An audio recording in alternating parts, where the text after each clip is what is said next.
Hello everyone, welcome back on Writers in Motion, brought to you by Migrant Writers of Hong Kong. Thank you to each and everyone for coming to listen and learn how creativity through writing can heal what we're going through in life. How poetry changed the poet and writer's perspective in life and inspired the world. And before I introduce to you my guest for this episode, I would like to present first our group, the Migrant Writers of Hong Kong, which was founded on March 30th, 2021 by the three powered women, Miss Mariana Milorosio, Miss Elena Ramos, and Miss Lizelle Marcos Fernandez. Migrant Writers of Hong Kong is a social media platform that aims to connect migrant domestic workers, poets, artists, storytellers, and authors around the world. It allows members to share their poems, stories, arts, and photography. Our group features different challenges and segments that motivates every member to write and share their stories, poems, and essays. Monday, we have Monday Prompt, moderated by Ms. Lizelle Marcos Fernandez, when the members are given a theme about daily life to share their poems and stories, and also the Monday on Spotlight, featuring writers and poets in the community. Tuesday, we have the Creative Tuesday Challenge, in which we featured various artists sharing their artworks as an inspiration in writing. This challenge is being presented by Miss Divina Orpilla Molina, one of the admins of the group. And the second and fourth Wednesday of the month, we have connected different voices, one passion, in which we connect to multi-talented and diverse international poets, writers, and storytellers, delving into their works and achievements and learning from their experiences. Thursday, we have monthly photo challenge, in which member will be given a specific photo which they can cause as spaces in writing their piece with a theme that differs every month, presented by Ms. 𝗞𝐾𝐑𝐿, one of our admins. Friday, we have Friday Challenge, wherein we present different poetic devices and poetry forms as tools for the members to write their rhythmical pieces. This challenge is being presented by Miss Mariana Milorosio and Anne-Marie Espedicion. Saturday, we have Tinig ng Diploma Challenge, encouraging everyone in our Filipino community to write using our national language, which is Filipino. First and third Sunday of the month, we have the Writers in Motion, featuring writers, poets, and authors in the community. The show was hosted by Miss Elena Ramos and Miss Mariana Milorosio for the past episodes, and will be hosted by yours truly. If you want to know more updates about our group, please subscribe to our YouTube channel, follow us in our Instagram, and free to join our Facebook page, Migrant Writers of Hong Kong. And now it's my pleasure to introduce to you my guest. She is an awarded-winning Filipino poet working in Malaysia. Recently, her essays, Expatriation and Adaptation in the English Language, won a multi-ethnic and multicultural project, Malaysia Day Essay Writing Competition by United Chinese School Committees Association of Malaysia. Held last September 24, 2002, she is also a freelance editor and a visual artist. She is the author of the published book, An Unknown Princess. Most of her poems and paintings were featured in various online platforms, both local and international, and it highlights the migrants' love and life. She believes that people need other people to remind us that life may be difficult, but it's just temporal. Please welcome Miss Juan Santillana Morang. A big round of applause. Hi. Good afternoon. Good afternoon. Thank you, Migrant Writers of Hong Kong, for having me here. It's my pleasure seeing you all. Oh, well. Magilo ka muna sa lahat ng fans. Hi to all my fans. No, good afternoon, everyone. Good afternoon, good morning, good evening, in any part of the world. Ayan. Thank you so much for inviting me to be a guest here in Migrant Writer. Thank you, And Jean.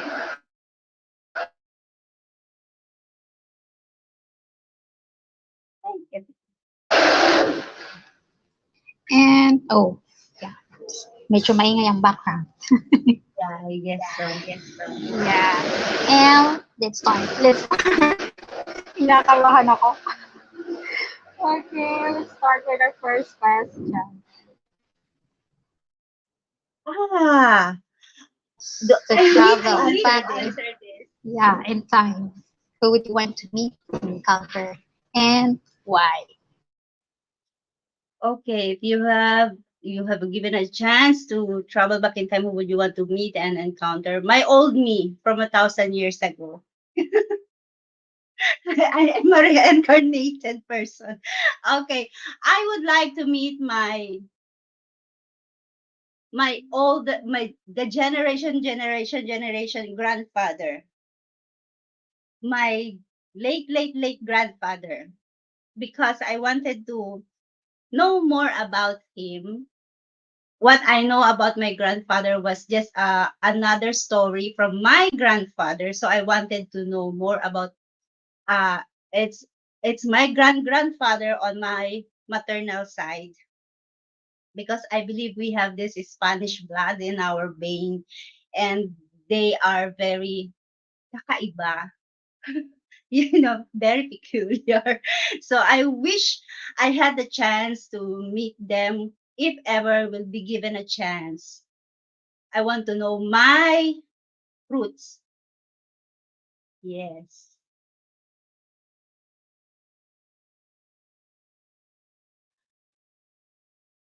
Okay, I will answer that because I cannot hear you.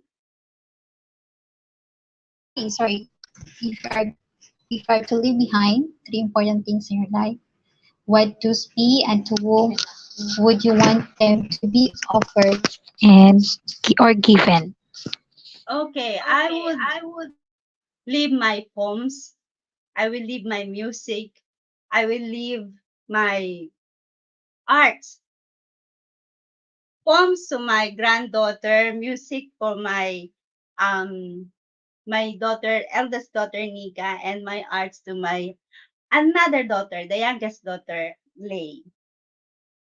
Because I believe they all have this kind of significance that comes from me, that they also right now is enjoying a part of me with the poems, with the music, and with the arts. And I want them to just do it freely, enjoy it. So that will, if I will be gone by tomorrow, they will have this kind of special attachment from me because of my poems, music, and arts. Next question. If you are to represent yourself in different symbols that describe you, first as a woman, and second a mother, third an artist, and fourth a lover. What would two Okay. signs or images be and why? First, as a woman. Can I just not represent it by symbol? I just like the elements. The symbols is just very common. It just at the back of my mind, but with the elements, it's always around me. So as a woman, I would be like land. We have four elements, right? Land, fire, water, and wind. So as a woman, I will always like to be a land that's willing to absorb everything, willing to uh, grow, willing to nourish other, willing to help other. You, it's like an empty cup and half full, half empty cup, that you are willing to absorb other to put into you, and you're also willing to give others that you have to give to others. So as a woman, I would like to be a land as an Okay. element. How about as a mother? I am fire. Sasabog ka. I am fire because Umalaw. I'm very strict, very straight, but of course I am very understanding to my daughters for their needs, and I will be very fierce also if there's someone who will hurt them. So I am a fire. An artist. I am water as an artist. I go freely. I just like smooth. I can go anywhere. Like if there's a space, sure the water will go in there. So And lastly, ang pinakahihintay ko as a lover. I am wind. I am air. Like I am the wind. So wherever he goes, I am with him.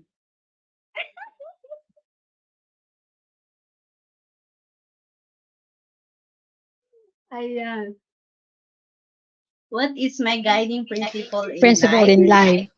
Yeah, I believe in karma. I believe in everything goes around, comes around. So whatever you do to others will surely come back to you in many folds. You do good, it will come back to you good.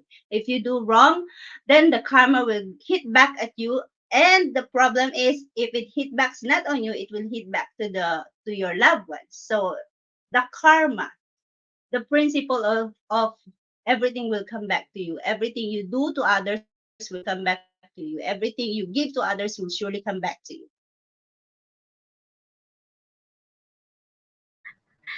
Yeah. Who is the most influential person in your life who impacted you as a poetess? Please explain and why. No particular person in social media. It's my teacher. During my elementary school. Yeah. I was forced to face a crowd. I'm not so fluent in English speaking by then, but able to manage because she said that when you think you can, you will surely can the things you wanted to do. So I learned from her that whatever you think, well, surely you can do if you have the initiation. Once you plan to step on the stage, you already have the initiation. You just have to how can you say that? You have to convince yourself that you can. So being a poet, I usually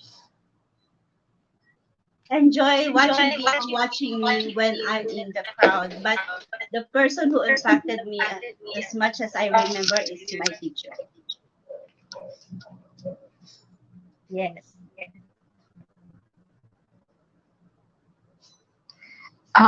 Nagpuputol-putol. Sa akin na.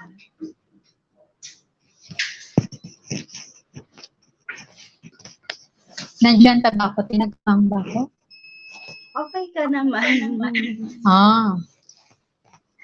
Oh, there's a comment. Ruby, you forgot the metal in the elements. Ay, nalusaw na ng fire. Apat lang kasi yung given eh. Nilusaw na no. Tinanong niya ako as a friend. I should be a metal kasi I don't like to be a plastic. Nakalimutan yung challenge as a friend. Yeah, I will be a metal.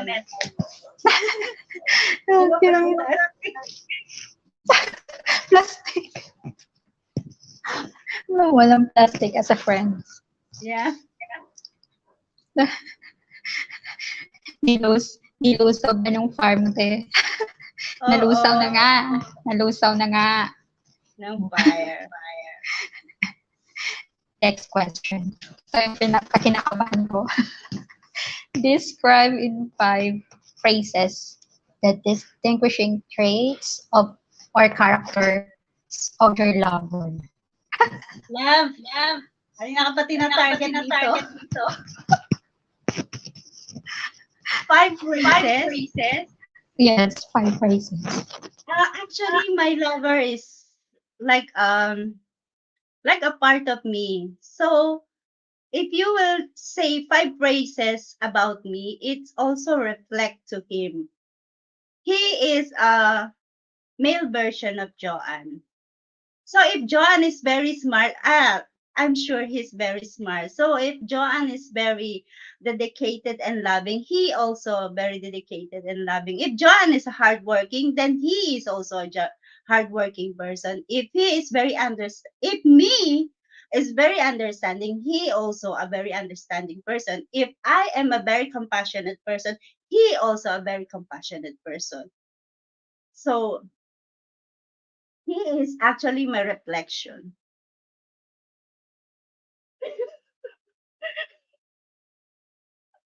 I cannot hear you. Okay. I just want to say thank you to Ma'am Maria Cristina Vista, Ma'am MC. She's the one who gave you those questions. About the Yeah. distinguishing traits. Yeah. Thank you po, Ma'am. Thank you po, Ate MC. Any message for Ma'am MC? I love you so much and enjoy the Ducati ride. Nang nabasa ko yung last question ngayon, kinakabahan ako. Sabi ko, dapat ko bang itanong to or hindi? Okay lang. That's all right. Yeah. Don't be matakot. Don't be nakabahan. That's okay. Yes, there's a comments from Ruby. Matindi talaga lover. Hala. Love. Tinawagan.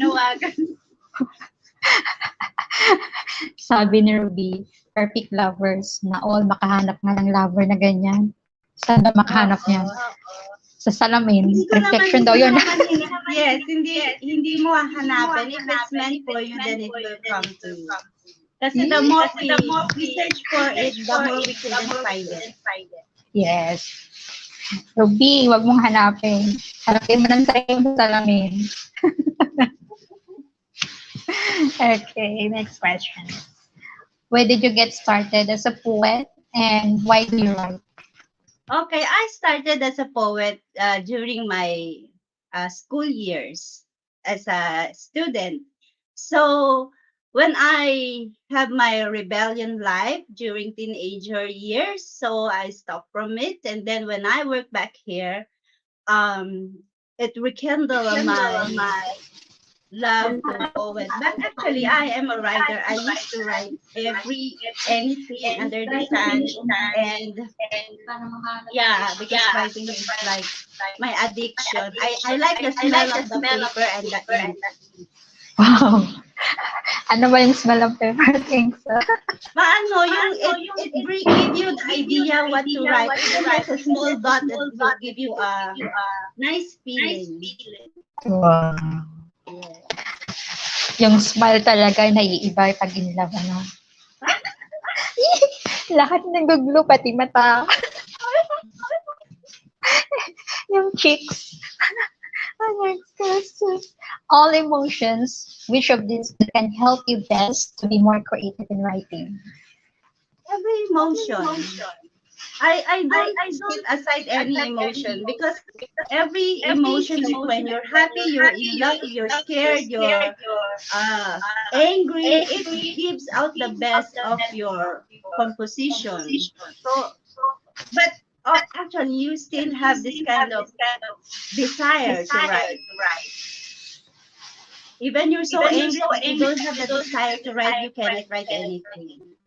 Even you're so happy, if you don't have the desire to write, you cannot write anything. But you need to have your muse with you. You have your spark in you to write something, and it will eventually come out like a smooth water.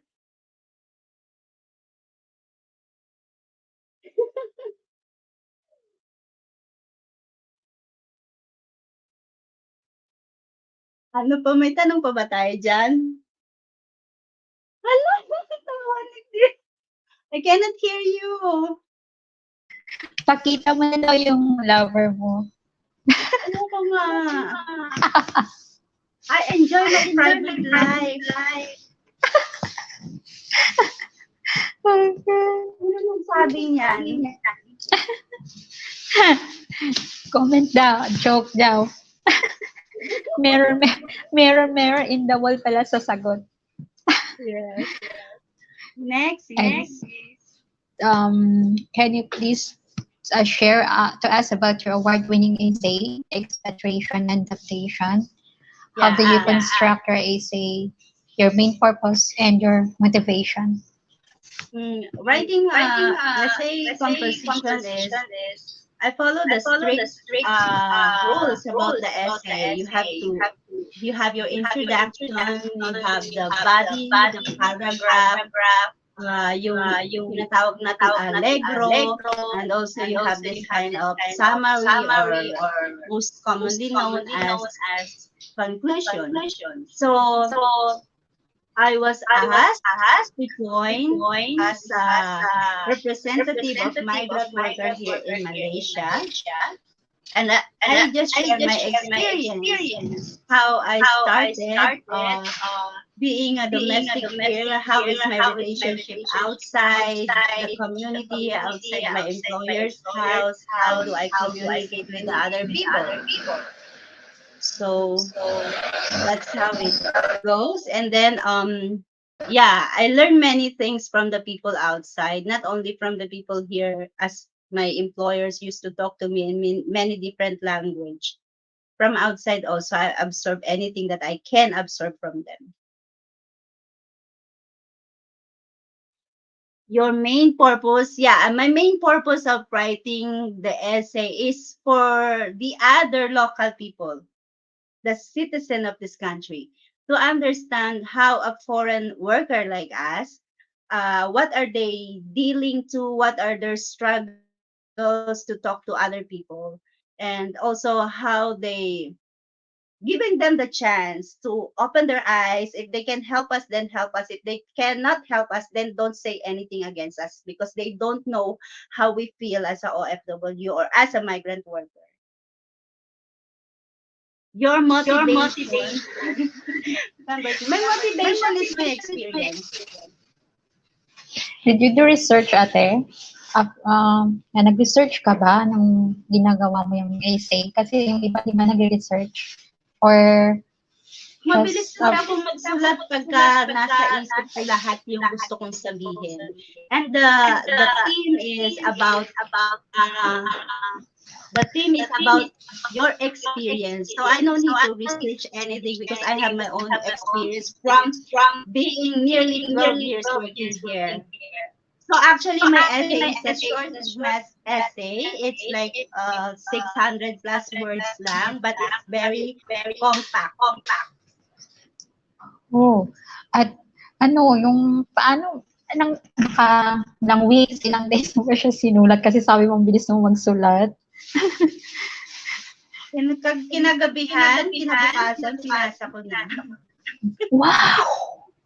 Hindi ako makakagawa ng ganyan. Hindi, if you have, that's what I said. If you have the desire to write, all the input will come into your mind. Hindi naman ako kagaya ng mabilis na magsulat ng poem. Pero if I feel like, teka lang, I have everything in my mind, I will need to put this out, and then I need to write it out, and then I will have the best.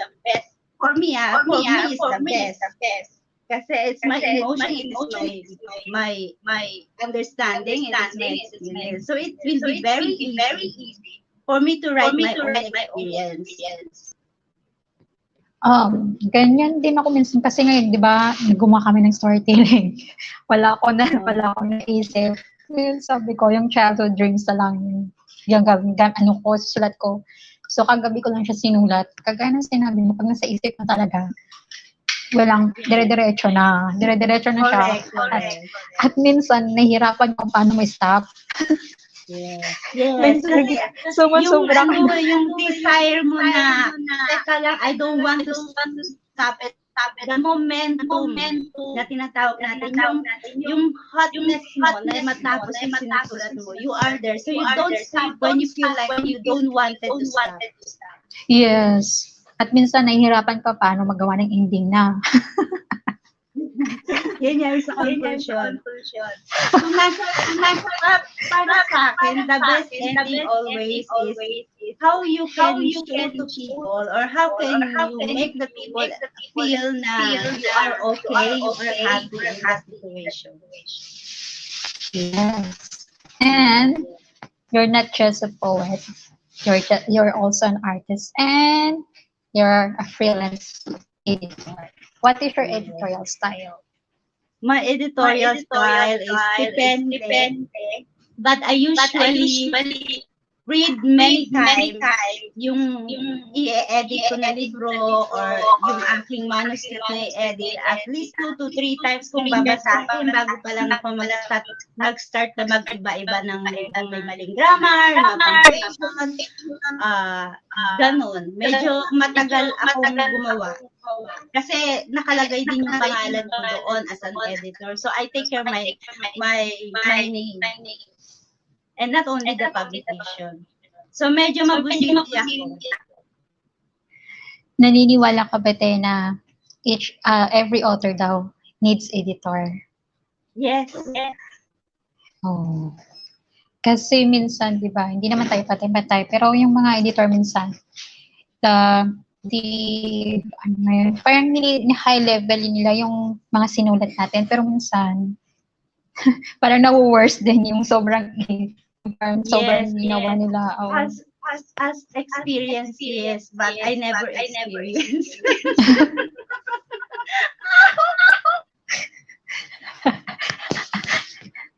I need to sit my mouth.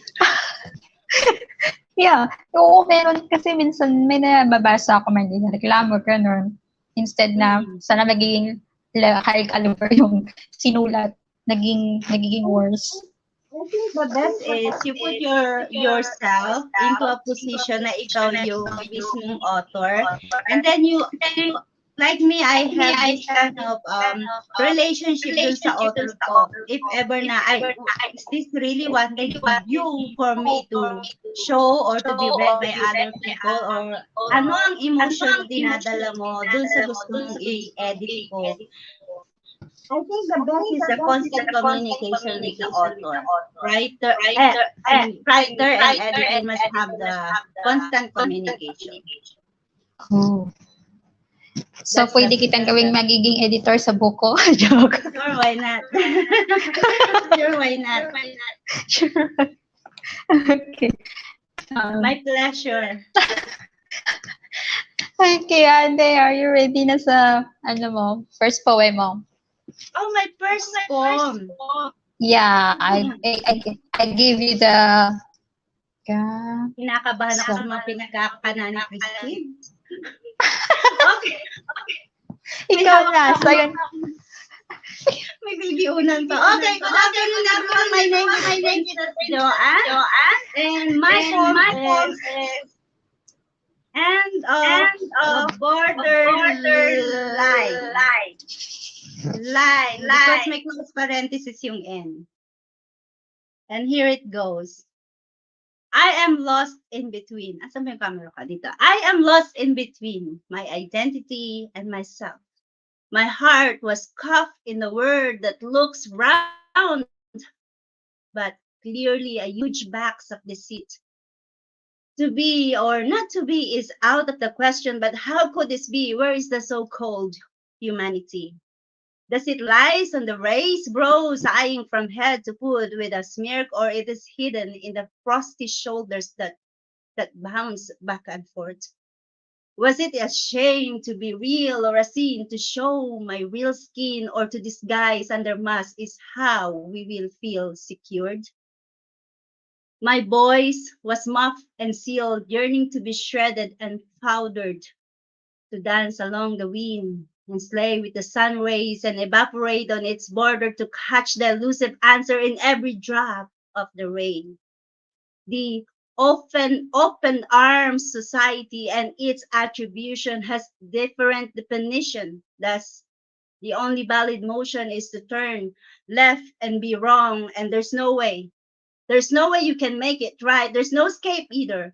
But to jump into the hay of needles, stitching the gaps, hemming the lines, trimming the edges, and embrace diversity. Then cut the square off tip tongue and give a chance to change the lie into line, a straight and fair line to flatten and break the chain of limitation and its filtered implication. Let's all end. Let's all end the battle of sour graping traits and bittersweet dreams to triumphant reality of unity of all colors. Yon. Unity of all colors. Thank you so much. Maria, Nawawala na sila.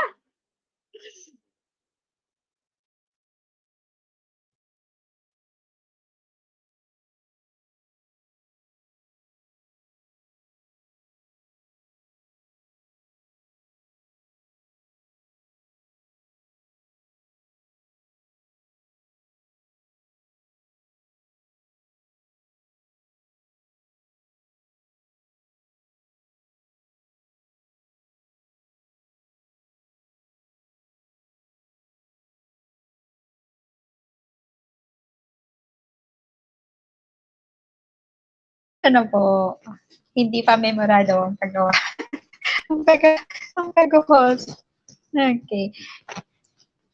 Sino yung inspiration mo ate sa pagsulat nito? Kasi it's end of the border. Para siyang sa migrants din. Ate, naka-unmute ka. Unmute. Okay. Actually, I was in a workshop with the locals there in Malaysia. They are refugees, local, and I am the only migrant worker, I think so. So this is my fruit from that workshop. It's all about border lines. So it's like a border line and border line. So that's the title. Border line. Border. Parang galayo to. Line. As an artist, what is your process? Yes. What is your process of creating a new piece of art? Actually, before I create an obra, before I paint, I have it in my mind muna. I vision how it looks like. I will not go into my painting or my page or my canvas. I have many empty canvas yet here. But binivisualize ko muna how they will look like. What will emotion it can bring kapag nagawa ko na. So only then when I feel like I'm happy, if it will give other inspiration, only I will start to have my painting started. Yung umpisahan ko na siyang magkalat ng pintura. There's a comments from Miss Nemi. Powerful message, ate. Thank you for that poem. Unity of all colors. Yes. Thank you, ate. Yeah. And next question. Ito yung, alam mo ate, I'm planning to publish a book. 1 year na siya. 1 year ko na siyang pinaplan. Hindi ako makagawa ng title niya. Kaya itatanong ko sa'yo. So, how did you come up with the cover and the title of your book? The Unknown Princess. Because I usually I am a princess by heart because I am the daughter of the Most High God. I always have it in my mind, but nobody knows that I am a princess. So that's where I come up with an unknown princess. And the cover itself is very simple. It's my art that can show many different part of me as a painter, as an artist, as a woman. So that is where I come up with my cover, and the title is Me as Nobody. Wow. Ano ba talaga dapat yung title ng book? Depende. Depende sa kung ano ang content mo. If ang content mo ay poetry and then most of your poems is about it, then you can put something about you as a title, like what is your best character that you wanted to distinguish, to be distinguished in your book. Like for example, Ako Ikaw, ang title ko siguro ay The Fierce, or something that my heartache, or my heart ink, or likido ng aking puso. Parang gano'n, something like that. All about kung yung poem mo is all about your experience. Parang gano'n. It's always, pero kung poem mo naman ay pampalahatan, general, yung experience ng ibang tao, then you can have other title na nakasama din sila. Or something na medyo mysterious na title. Okay, thank you for the tips. And there is a comment from V. I can relate. I am also a mortal goddess by heart, and nobody knows it too. You? Mortal ako, kaya nga gusto ko bumalik ng 1,000 years ago eh. Immortal. Magkikita-kita kayo doon. Oo. Magkikita-kita, ayos. Okay, next question. What is the relation between an artist and a poet? And next, and the difference of a writer and an author. I think the relation between an artist and a poet, they are both slaves. But it has slave in terms of art. Because artist is a slave of art.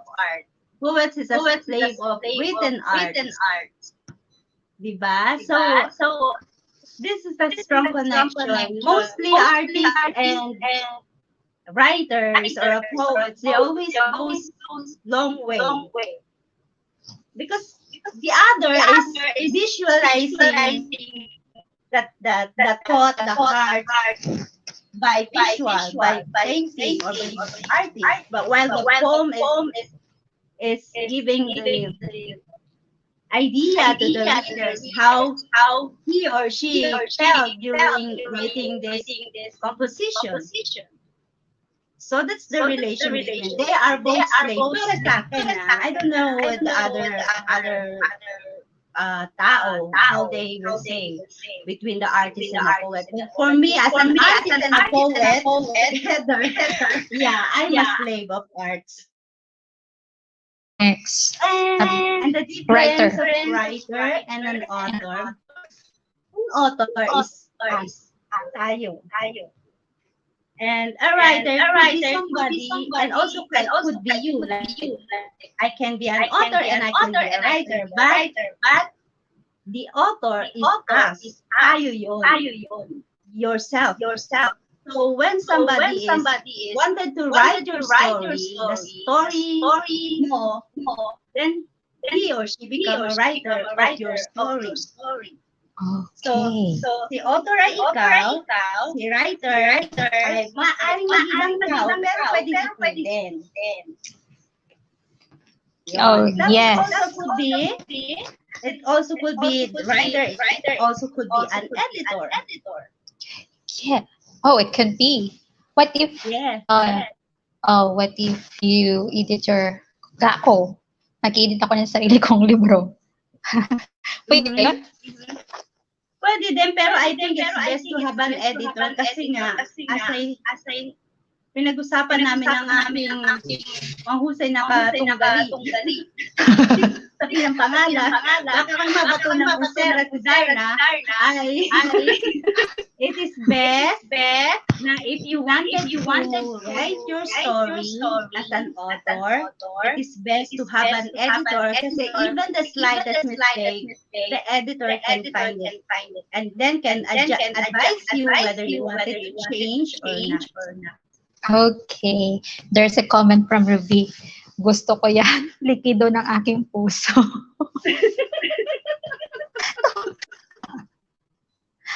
And she said, I'm actually 30,000 years old. Likido ng puso. Natawa tuloy ako. Okay. Next question. If you compose a poem, do you follow a certain process? No, I did not. It depends on the prompt. Yeah.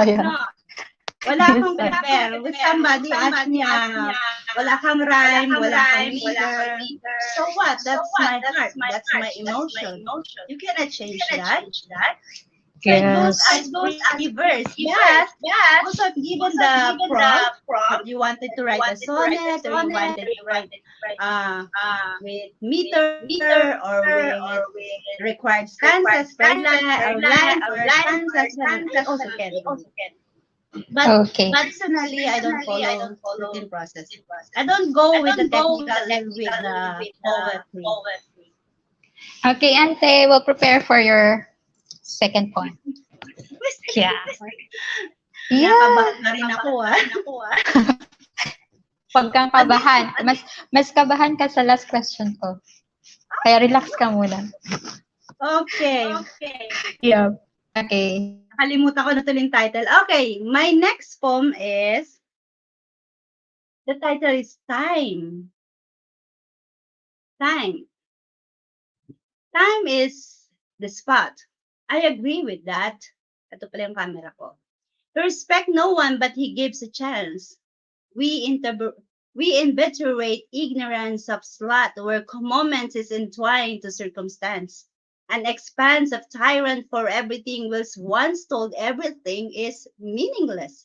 Such irony, I use him for healing, but the stump tries to kill him in life's chess.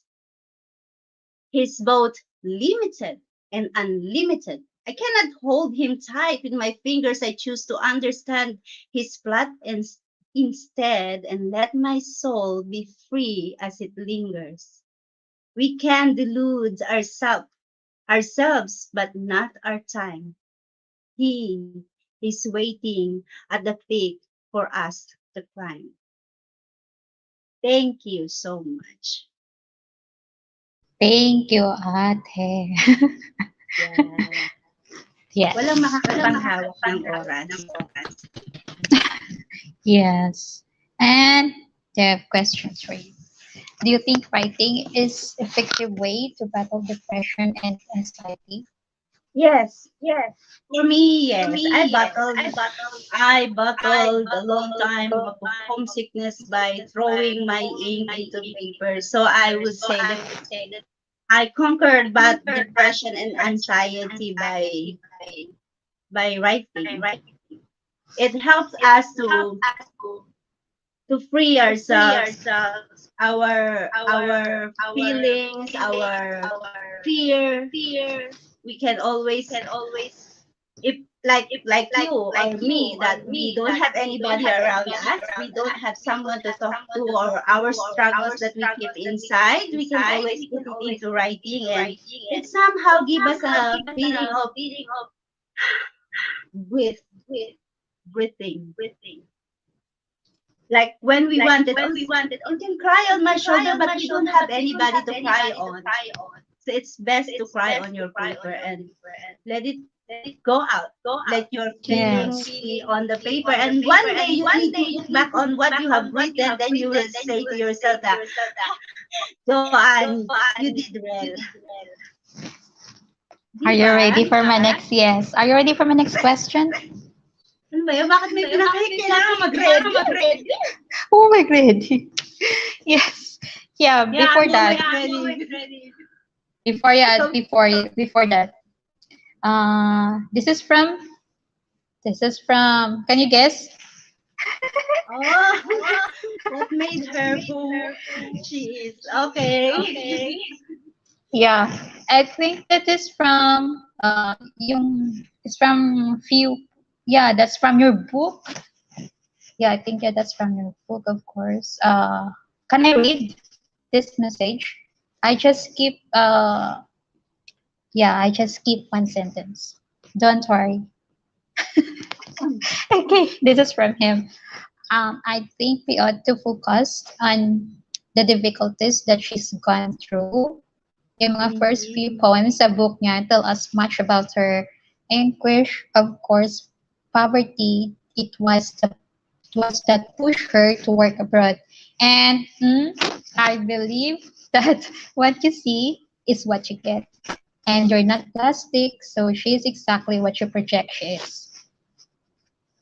You have guessed So the from that? question is, That's his question. What made her who she is?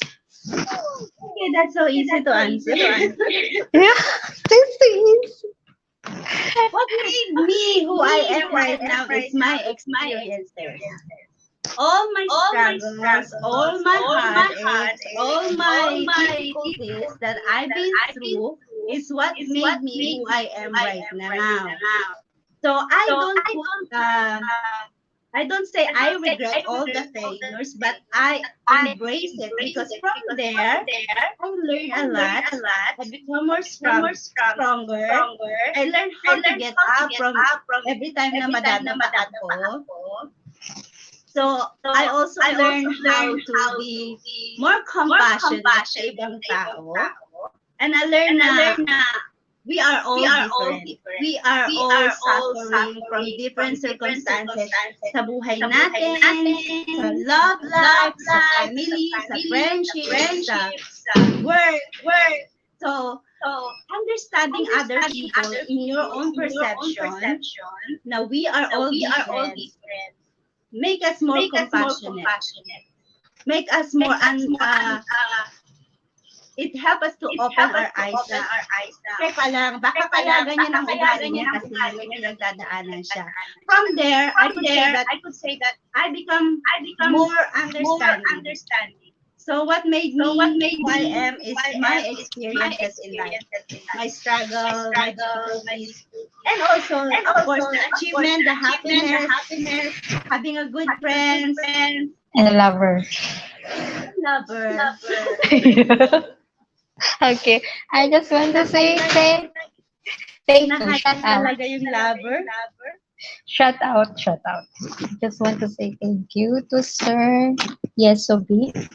Yeah, Oh, that's question is from him, and Sir Yesuben. also from say thank you to Sir Jeffrey. Those few questions. Yeah, that's Okay. from him. And the last question is from Kuris. Thank you very much for sending your questions to Ate Joanne. Yes. No. This is, yeah. What advice do you have for those who are planning to be published poets? Okay. What advice do I have to those who are planning to be a published poet? Yeah. First, you have to exercise being a poet muna. Okay? You don't have to go through difficulties because being a poet is being you. Write what is in your heart. Right? And in the process, it's not the right or wrong, but what you learn while doing the process of writing. Because eventually, while we make mistakes, we learn new things. So if we can compose many poems and we learn from every poems that we get, that we do, or that we write, and also we read other poems, we can nag-e-echo kasi ako eh. No, it's okay. Hindi ko matapos yung boses ko. My second voice ka. So yun. equip yourself muna na to become poets na naiintindihan mo yung sarili mo. Hindi yung nakikita mo lang. Hindi yung nakikita mo, teka si Ate Jo, ang galing niyang gumawa na ito, teka nga, gagayahin ko yung ganito. Hindi. Learn from yourself. Isulat mo yung nasa puso mo, yung nasa isip mo, yung experience mo. From there, matututo ka na mag-level up din naman niya.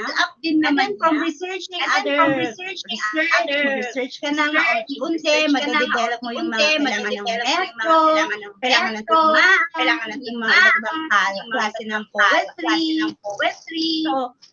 So, planning to be a published poet, equip yourself first. Yes, Understand what you better have understanding mo na sa sarili mo kung ano yung gusto mong ipakita sa kanila o ano yung gusto mong ipabasa mo sa magiging readers ng book. Yes. And there's a comments from Ruby again. It's easier to write without a pattern. Meters and scansions are distressing. Kasi sa akin, hindi. Ako kasi pag may mga syllables, mga ganyan, mga counting, parang nati-challenge yung isip ko. Yes. It's okay if you are good at it, but as a start, it is best for you to write what is in your heart. Yes. And next comments from Ruby. Kasi sa kakaisip mo ng meters, rhymings at syllables, mawala yung gusto mong isulat. Ibis na malaya ka makakasulat, mas na-stress ka pa na wala tuloy ang desire mong magsulat. Correct! No. Kasi nag-umpisa ako, wala rin kong kalam-alam nung sumali ako sa 𝗏𝐻𝐄. Yung unang kinakatakutan ko pag nag-post ako ng tula ko is ikaw. Kasi sabi ko, sobrang galing-galing nito. Tapos sabi ko, wala, baka mapapahiya ako pag nagsulat ako. And then after that, nag-explore ako doon sa planet. Doon, parang nagbigay sa akin ng confidence minsan yung mga certificate kasi lahat yung mga challenges na yun, pinag-isipan ko talaga. Sabi ko nga, parang susunod talaga ako ng kilay. Yeah. Actually, it's good na may mga challenges kasi lumalabas tayo sa level ng comfort zone natin. Yes, and also we learn from other compositions. Opo. Yes. Okay, last. You have some, ano nga yun? Nakalimutan ko na tuloy. May tanong ko ba? Kinakabahan kasi ko sa mga tanong mo eh. May pagkadating sa lover na para gusto nyo ma-expose ko yung lover ko eh. Tinago ko muna. Tinago ko na siya. Kaya nga sabi ko, skip ko na yung isang sentence. Okay. Thank you. Okay na, last message. Huwag niyo po akong katakutan, hindi po ako kumakain ng tao ng buo. Medyo ganito lang, hagat ka sa tao. But if everything po that I can be of help, just message me. Hindi po ako pasaway na tao, medyo lang. At saka po kung may gusto kayong hingin na tulong sa writing or sa editing, let me know if I will get into it. And then, please support the Migrant Writers of Hong Kong. Subscribe to their channel and please also go into their page and follow their page. And sumama na rin kayo magsulat-sulat. It is okay lang po na magsulat na maraming from the start, but eventually, lagi kayo magsusulat, matututin kayo. And don't forget to read other poems ng ibang poets because from there, may matututunan din po kayo. Yes, thank you po ate. Thank you very much sa lahat po na nag-send ng questions para kay Ate Joan. Thank you. And shout out to Ate Yeng. To Ate Yeng, thank you for nag-collect siya ng questions para sa akin at para sa'yo. Thank you so much, Ate Yeng. Alam ko nanonood ka. Yeah. Thank you, Ate. Thank you, everyone. Thank you so much. Bye-bye. Bye. Bye. 1, 2, 3.